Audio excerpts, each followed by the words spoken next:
have the privilege of introducing our Archbishop here in Melbourne, Archbishop Dennis Hart. Archbishop Dennis Hart was born in East Melbourne in 1941. He graduated from Xavier College, Kew, in 1959. He studied for the priesthood at Corpus Christi College, the regional seminary for Victoria and Tasmania, and was ordained to the priesthood at St Patrick's Cathedral, Melbourne, in 1967. He was appointed as chaplain at the Repatriation Hospital Heidelberg over the Christmas-New Year period 1967-1968, before being assigned to parish duties in 1968. From 1969 to 1974, he was assistant priest and master of ceremonies at St Patrick's Cathedral.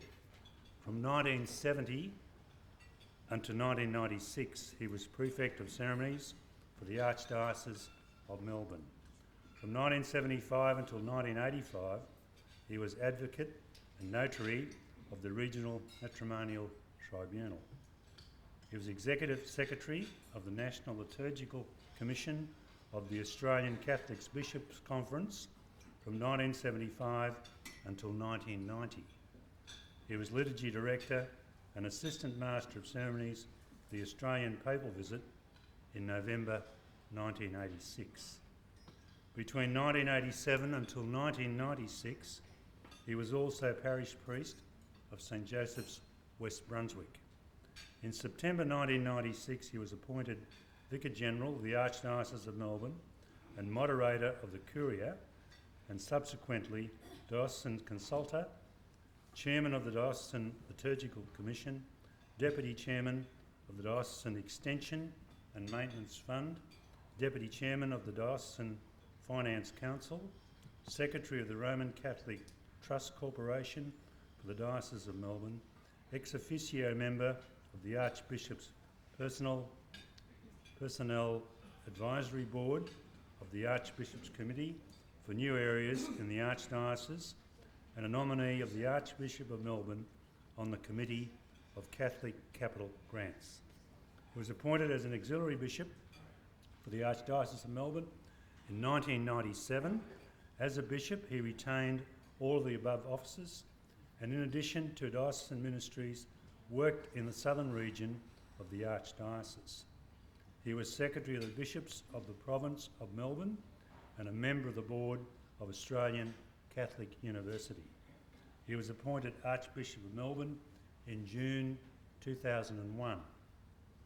In the Australian Catholic Bishops' Conference, he was a member of the Permanent Committee from 2002, Chairman of the Bishops' Commission for Administration and Information 2002 to 2012, a member of the Bishops' Commission for Liturgy 1998-2012, and Vice President of the Conference 2010-2012. He has been Chair of the Ad Hoc Committee for the Personal Ordinariate of Our Lady of the Southern Cross since 2010. In May 2012, he was elected President of the Conference for the following 2 years and was reappointed until 2016.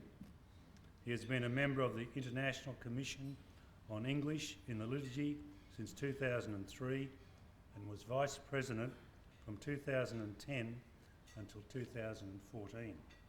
In February 2014, he was appointed a member of the Congregation for the Eastern Churches and later a member of the Pontifical Council for Culture. Please welcome the Archbishop of Melbourne, Archbishop Dennis Hart.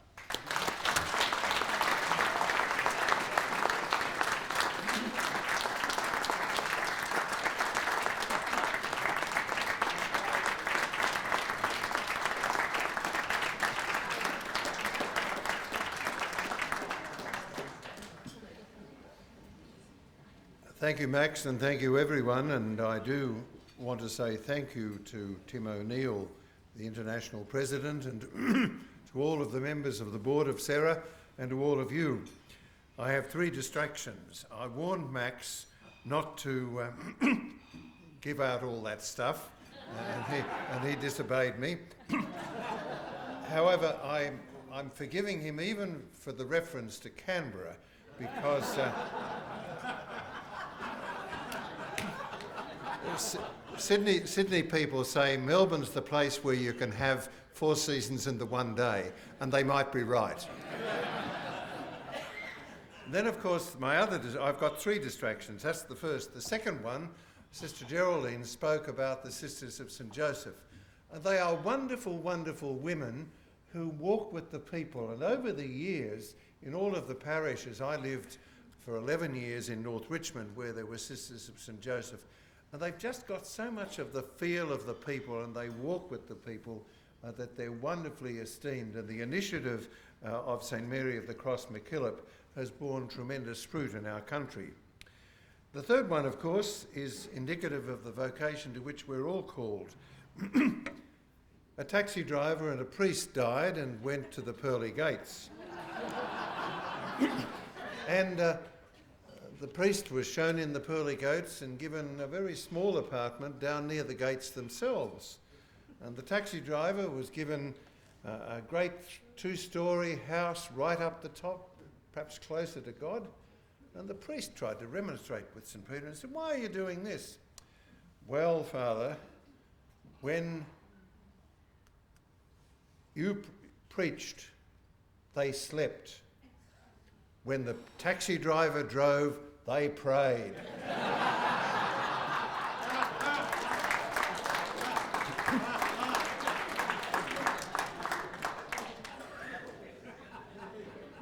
So, dear brothers and sisters, brother priests, so many friends, a very warm welcome to Melbourne for this international convention. Your presence here gives tremendous encouragement to the work that we do to encourage vocations, continuing Catholic education and warm fellowship. Pope Francis has been very constant in reminding us, thank you very much, in reminding us that the gospel is always to be embraced with joy and to carry us forward in the mission that we are given. So show to the world the reason for the hope that you have. That's the catchphrase that we have to live. And in 2001, John Paul II wrote to us bishops, "All renewal in the church must have mission as its goal, if it's not to fall prey to a kind of ecclesial introversion." And that was in his exhortation after the Synod in Oceania, which I attended in 1998. You know much of the history from a small foundation in 1935 in Seattle, Washington, and after recognition in 1951 by the Congregation for Catholic Education and the Pontifical Work for Priestly Vocations, expansion in SERA came to Canada, Mexico, South America, Europe, Asia and Australia. And as you know, your 800 clubs in 37 countries, with a membership of some 19,000 men, women and permanent deacons, you're undertaking a highly significant work at this important time in the church.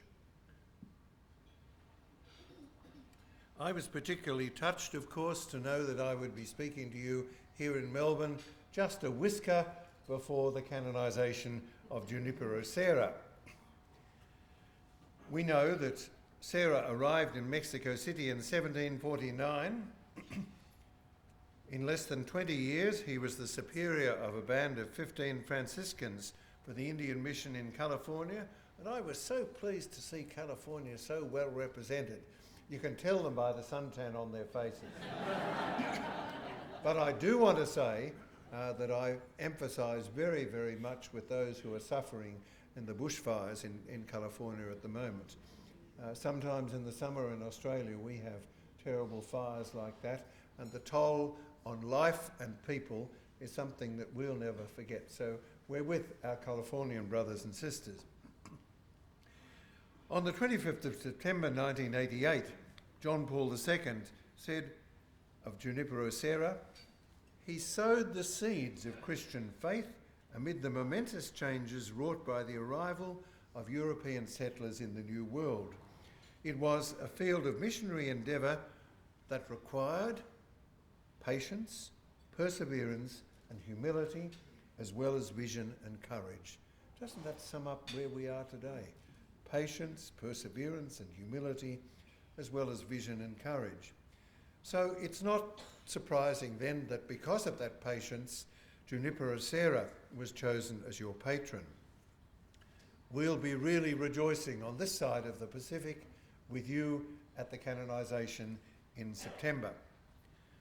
So tonight, in recognition of the work of Serra, I note your objective to promote vocations to the priesthood and consecrated life. In the midst of that, I do highlight too the particular vocation to service, so that you respond in your own lives to God's call to holiness in Jesus Christ and through the Holy Spirit. That brings us back to what we said at Mass. That contact with Christ is an invitation to personal holiness, and the growth that we can undertake and the growth that we can achieve by then going out in mission. So I do thank you for your constant prayer, for your beautiful participation in the Mass, and your good works in encouragement of vocations. Max again stole my thunder. A few days ago I celebrated my 48th anniversary of ordination to the priesthood, and I do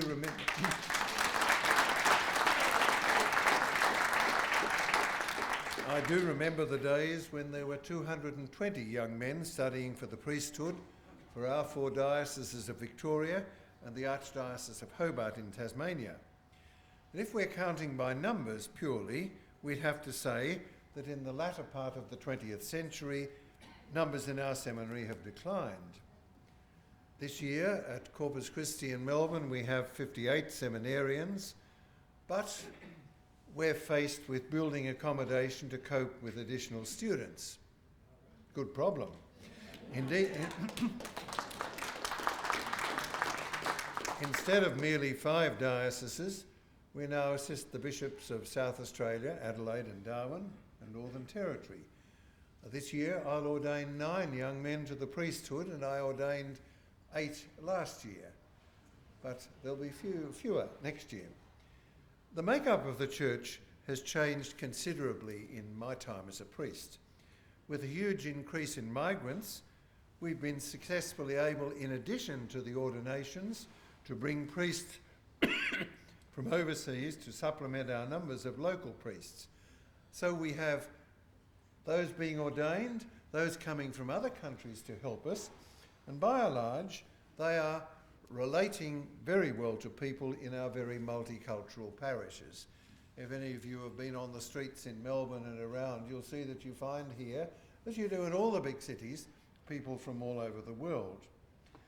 Melbourne is the largest diocese in Oceania. We have a Catholic population of 1,133,000 in a total population of 4,172,000. That means we're about 27%. And that's been constant. What is significant is it's been constant since 1950, the percentage of Catholics. We have 300 diocesan priests, 191 or more religious. I think in the directory it says 209. And we baptise about 12,000 babies or young people every year. I've highlighted the vocation to service and the call to holiness because I believe that nowhere more in the Church's history is Serra more needed. With fewer vocations to the priesthood, I believe it's the example of faithful and joy-filled Catholics that will draw young people to the magnificent call of Jesus Christ.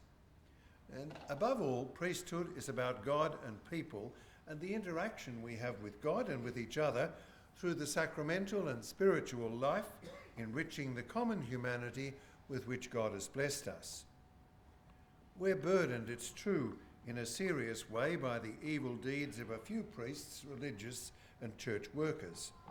But I do know that the overwhelming majority of good priests are finding this time in our history particularly difficult. The challenge interrupts the way in which we're able to relate to people. Some people are hurt and suspicious, Others are suspending judgment about the church. And yet, in this very context, Pope Francis says, a church which goes forth is a church whose doors are wide open. Going out to others in order to reach the fringes of humanity doesn't mean rushing out aimlessly into the world. It means to see and to listen to others, to stop rushing from one thing to another, to remain with someone who has faltered along the way. The church is called to be the house of the Father, with doors always wide open. And that, of course, is in Evangelii Gaudium in number 46. So I believe that there is a particular way in which Eucerians can help priests at this stage, by providing prayer above all, by encouraging and welcoming priests to continue their ministry with hope and joy. After all, we're nourished by the gospel rather than by human esteem or by the judgment of our society. Indeed, in modern society, we have to remember, whether as priests or as Catholics, we are becoming more and more countercultural. But we do need to remember the great riches that we have and which we offer to our people. So your human friendship, your encouragement of priests in the projects to reach out to people is vital.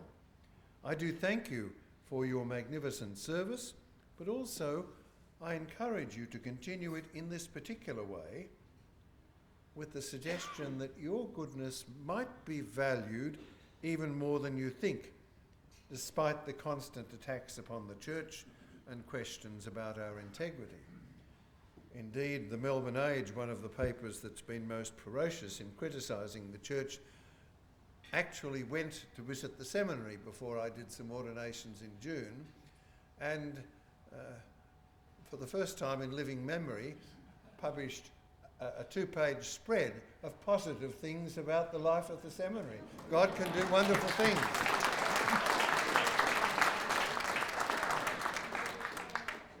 Here in this diocese we have 332 Catholic schools, and we educate 150,000 young people.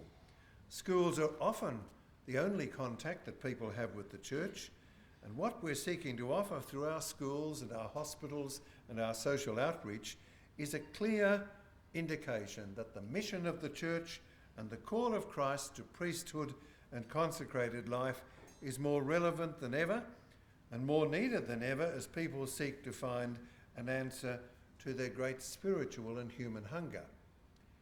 Indeed, a number of us went to the World Youth Day in Rome in 2000. I've been to 5 World Youth Days. And when we came back from that, an hour of adoration was established in the cathedral at 6:30 every Thursday evening. And depending on the time of year and the other pressures, you can find up to 100 young people there praying for an hour before the Blessed Sacrament, and doing so regularly. And a number of those who have been involved in that prayer have allowed the Lord to influence them and have responded to vocations to priesthood, to consecrated life, to deep married life, or to service.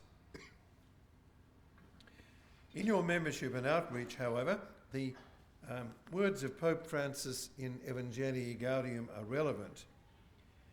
The awareness that the entire community is called to evangelize and educate the young, and there is also an urgent need for the young to exercise greater leadership.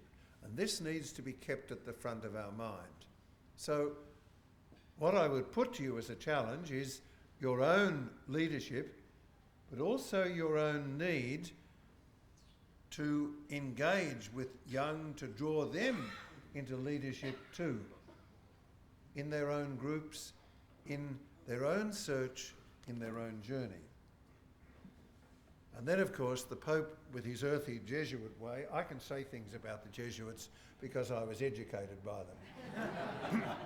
And I came from a Jesuit parish, and I was baptised by a Jesuit priest and went to a Jesuit school, and the seminary was run by the Jesuits. So there's not much hope for me. But try and criticise them too much, you might find me there. The Pope's diagnosis is this: many places are experiencing a dearth of vocations to the priesthood and consecrated life. This is often due to a lack of contagious apostolic fervour in communities, which results in a cooling of enthusiasm and attractiveness. Where there is life, fervour, and a desire to bring Christ to others, genuine vocations will arise. Even in parishes where priests are not particularly committed or joyful, the fraternal life and fervour of the community can awaken the young a desire to consecrate themselves completely to God and to the preaching of the gospel. This is particularly true if such a living community prays insistently for vocations and courageously proposes to its young people the path of special consecration. Well, I think you certainly are committed to doing that, and thank you for being the people that you are. So lastly, I thank you above all for your great faith and your wonderful support. I urge you with me to see the challenge, nay, the great invitation of the Lord, to go forward in hope, to present the wide open doors of the church, the welcoming arms of Jesus' love, and the hope which only the gospel can offer in your daily lives, in your parishes, in your communities, and in your witness to the church. Thank you for all that you do. May the Lord bless you, and may Jesus live in your hearts forever. Amen.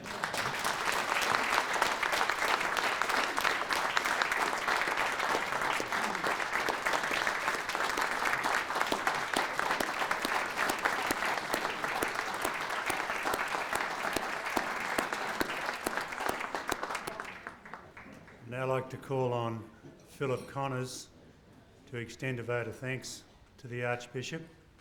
Philip's a stalwart of Melbourne, Sarah, and served on the board of the National Board for well over 20 years. Phil.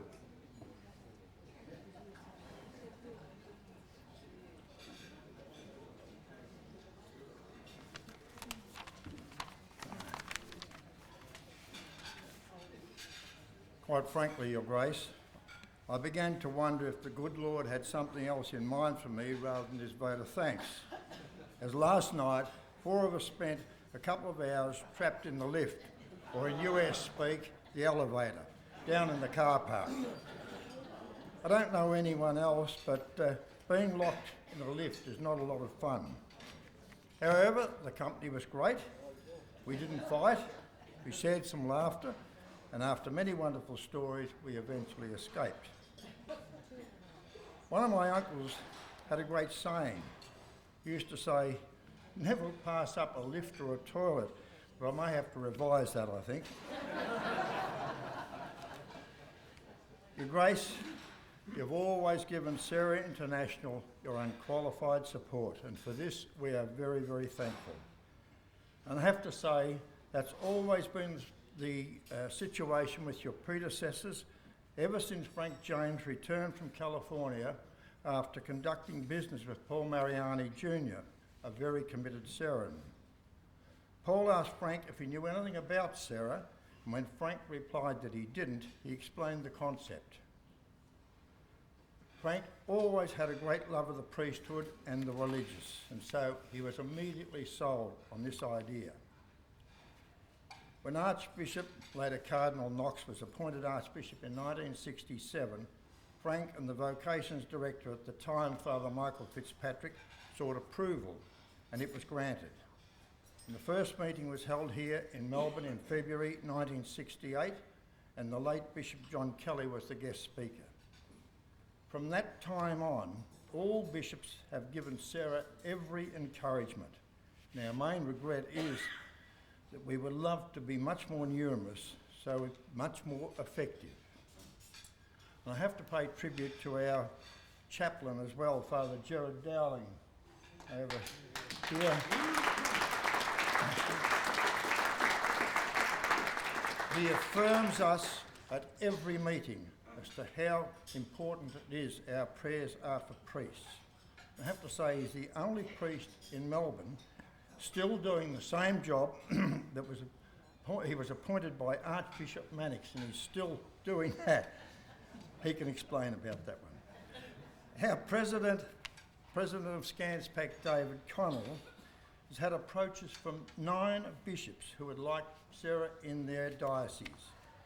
And so, Your Grace, Sarah will always do all we can within our abilities to assist our Vocations Director and Corpus Christi Seminary. So once again, thank you.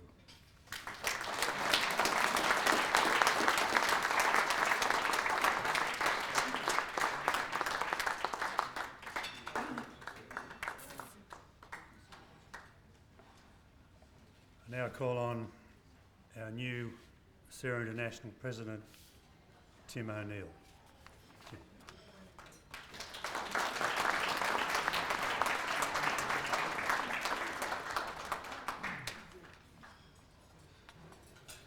Thank you, Max. There is a bit of business that we need to conduct here before my remarks. And it's really a good piece of business because it's an opportunity for us to thank and honor some of the members of the Sarah International Board that will be leaving the board at this time. I think the time and effort that these members have put forth, the amount of travel has been dealt to them, and the meetings that we have, I think it serves well that we thank them this evening. These members include the trustees, Peter Leon from Macau, Joseph Vinjay from Bangkok. Joseph is also the president of the Sarah Council of Thailand. I know Joseph is here. Joseph, would you please stand? Is he in or out, or? Okay, well, I got to tell you, timing's everything.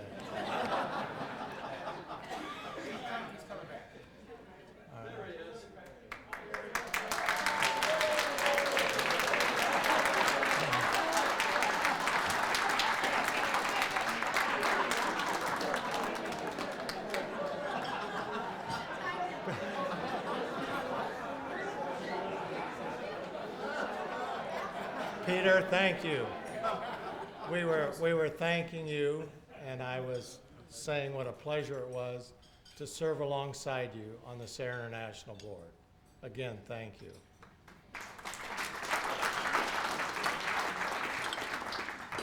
One of our vice presidents, Robert Goldsmith from Maryland, United States, is not with us this evening. And also, I would like to extend a thank you and honor to this next individual. I have to tell you that I think it was in 2010, I was on the nominating committee. And it was in January, snow and coldy day in Chicago, Chicago. And the nominating committee was meeting, and a young man came before the nominating committee, and you had heard some of the questions that might have been asked this morning, such as when was your last confession, and so on and so forth. I had that question myself. So, in fact, I had, are you a good Catholic? And I thought, well, I don't know if that's for me to judge or a higher power. But at any rate, a young man came before us. And my question to him was, do you have time to serve on the board? Do you have the resources to serve on the board? And he looked at me and he said, absolutely not. And I looked back at him and he said, but God will provide the time and God will provide the resources. And I never forgot that, because to me, that kind of helped me come along. And that person ended up being very, very special to Sarah International. So at this time, please join me in honoring Sean Yao.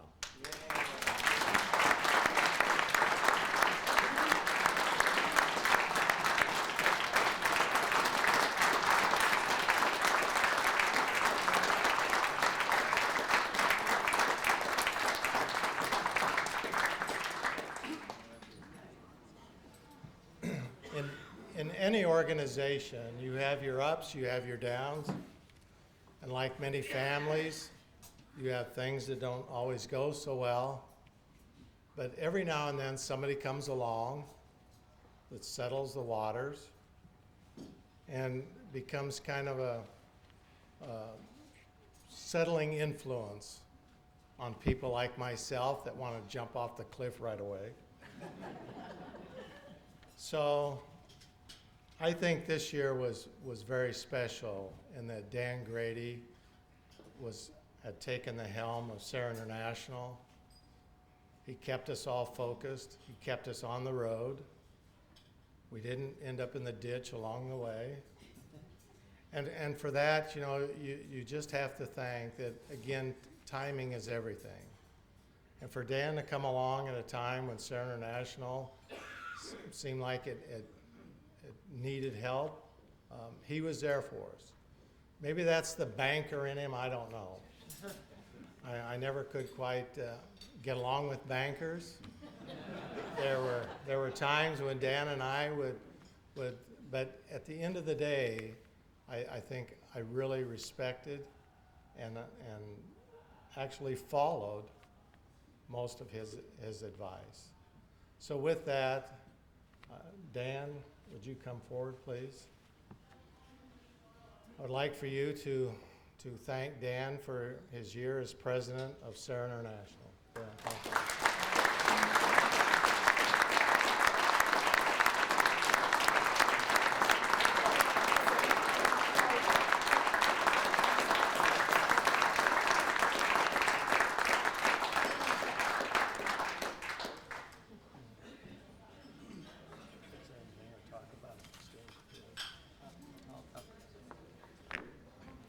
Just have a few very brief words.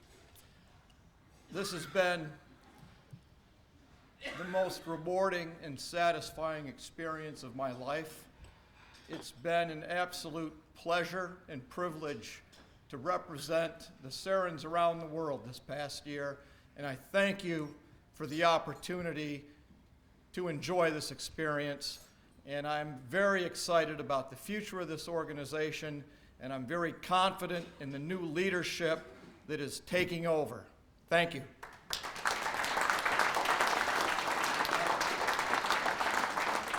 At this time, I will very gladly present to Tim the pin that the president of Sarah International is privileged to wear as he conducts his responsibilities around the world.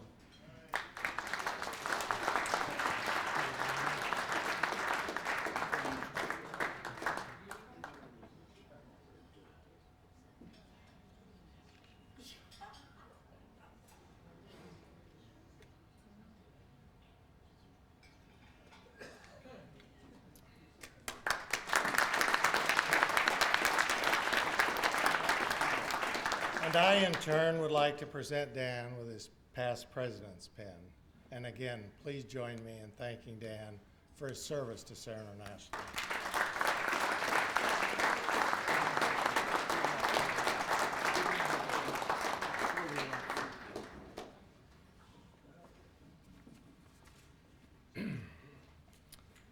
I also express my sincere gratitude to my fellow Sarans for your affirming vote of confidence in me to lead our members during this 80th year of the founding of Sarah International. Most Reverend Archbishop Hart, our esteemed members of the clergy, our chaplains, our dedicated women religious, Sarah officers, board members, and Sarans throughout the world. It is a privilege for me to stand in your presence at Sarah's 73rd International Convention and accept this honor of President of our revered organization, described by Pope John Paul II as the vocation arm of the Church. 28 years ago, I was invited to my first Sarah meeting. I had called my father because he was a longtime Saran in another city. And I asked him, do you think this would be a good organization for me to belong to. Now, my father being Irish and the father of 10 children, and one Jesuit in the family, said to me, don't join just to put something on your resume. If you're going to join, do what they ask you to do, and try to do the best you can, and try to make a difference in the organization. And I took that to heart, and I've remembered that to this day. So I was off to my first meeting. My first Sarah luncheon that I was invited to, I remember distinctly the older gentleman across the table from me. As the vice president of membership got up to give his talk or to talk about membership, one gentleman leaned over to the other and said, I don't know why we need all these new members. About that time, I was introduced.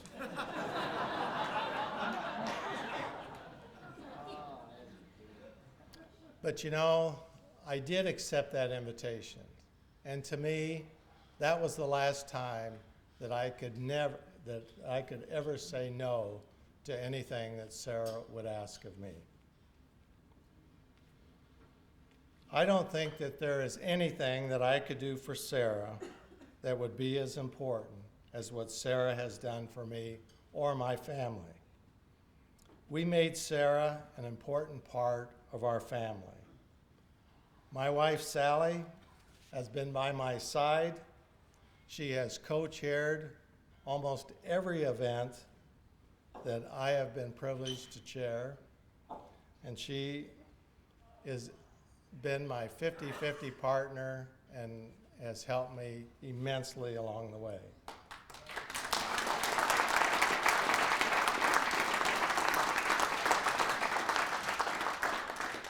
Our two sons, Connor and Colin, have grown up in Sarah, so to speak. They're kind of our Sarah Club's IT guys. They're called on many occasions to assist people in hooking up printers and new software. But to me, it made us all better Catholics. It made us all part of a great organization. As a Saran, I have been privileged to meet some of the most dedicated and friendly people, not only in my own community, but also from around the world. I am always humbled by the work of Sarans and the dedication which they have towards their church, for their priests, and for those living consecrated lives. I have had the opportunity to be mentored by fellow Sarans from Omaha, as well as members from various committees and boards of Sarah International. I approach my presidency with enthusiasm and with great anticipation as we join in the canonization of Blessed Junipero Sarah in Washington, D.C. this coming September.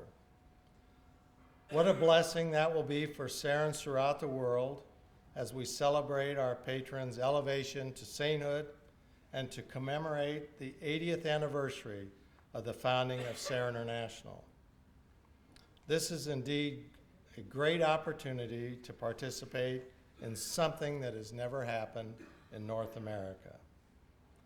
This will truly be a year of celebration for all Sarans around the world. It is my desire as president that every club will plan a celebration activity in regard to the canonization. To facilitate this, Sarah International, along with the United States Council, is putting together club kits that will be available to all clubs, filled with activities for your club's use. During my term as president, I hope to see an increase in membership and the active participation of our current and new members in Sarah's mission to foster and affirm vocations. This time of the canonization will be a wonderful opportunity of evangelization of Sarah throughout the world in order to increase Sarah's global presence. We saw from Dan Grady's presentation yesterday the need to recruit more members to Sarah International. Although membership will be my primary focus, other items I plan to implement include an online rosary.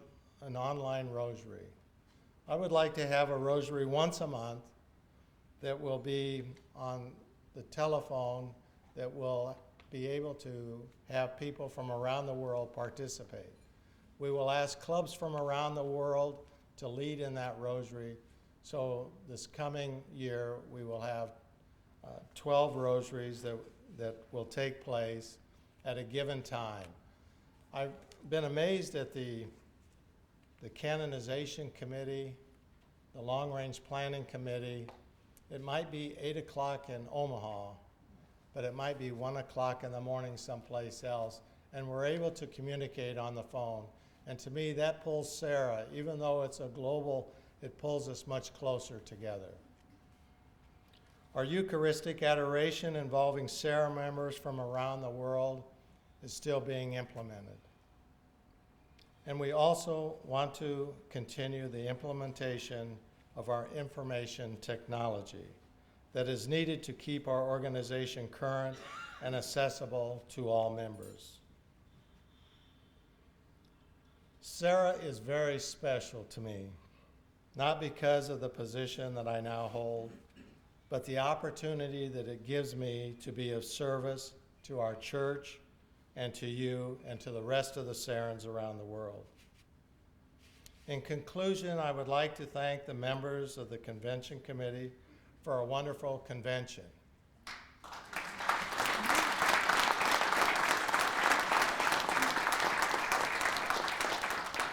In planning my trip to Australia, I had talked with David Connell, and I was kind of, David told me one of the keys is that when you come from the United States to Australia, it's a 2-day trip. Going home, it's a 1-day. So be sure and ask the travel agent to make sure you get on that faster plane coming over. David, I have to report that travel agent didn't have much of a sense of humor in that.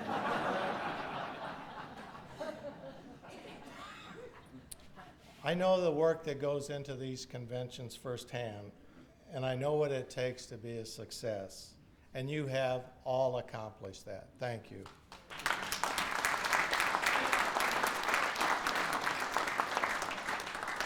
I would like to have the president of my club in Omaha, Nebraska, Jerry Merwald, and his wife Karen to stand, please.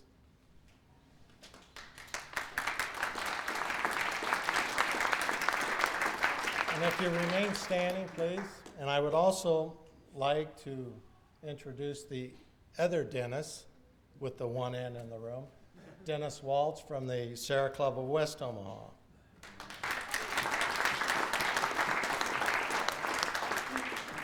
I wanted to thank them for coming this great distance to be with me, to support me. That really means a lot to me. But I also want to say that Dennis Walsh is somewhat responsible for getting me into this trouble. So with that, thank you very much.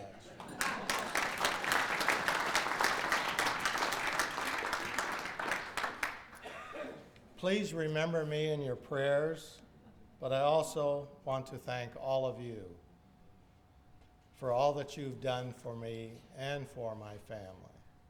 You have been great, great mentors for me, and I hope that I will do you very proud. God bless and thank you.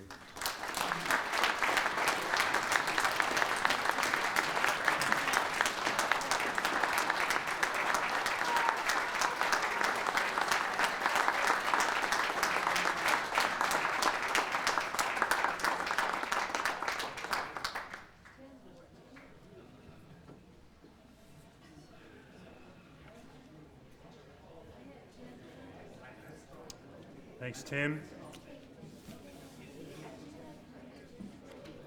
I'd now like to invite Bob Helmsing, yes, President of the Sarah Club of St. Louis, to invite attendees to next year's convention. Bob.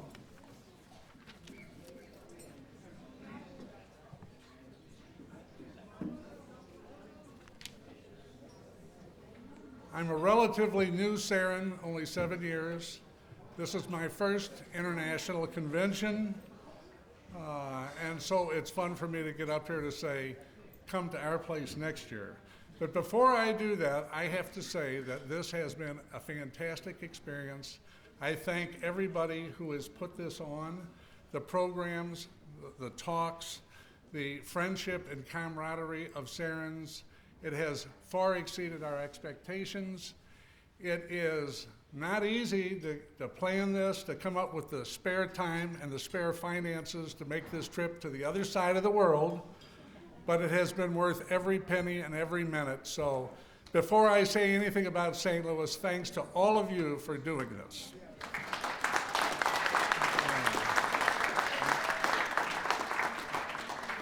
I've had the privilege of meeting many of you, and many of you I have not met.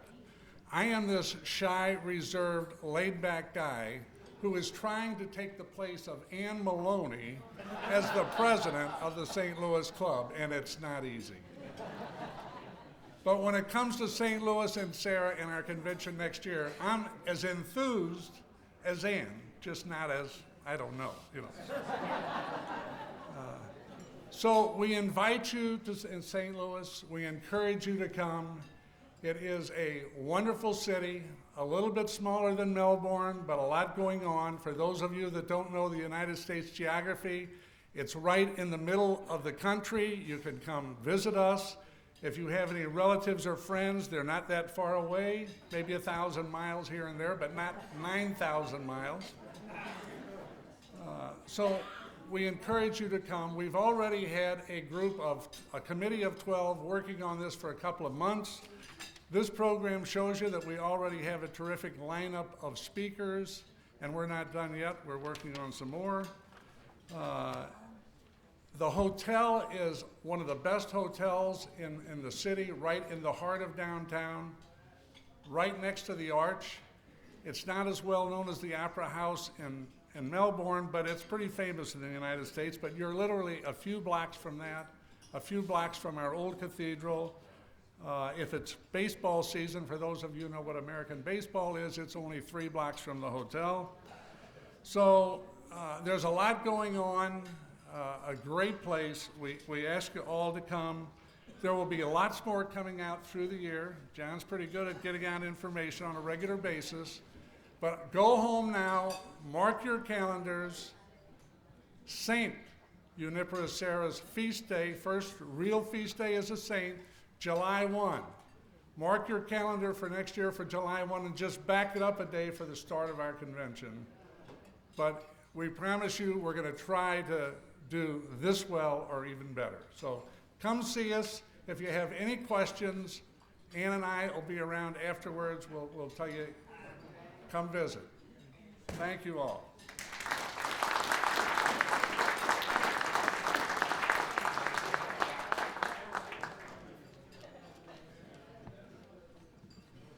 Just to let you know that that's the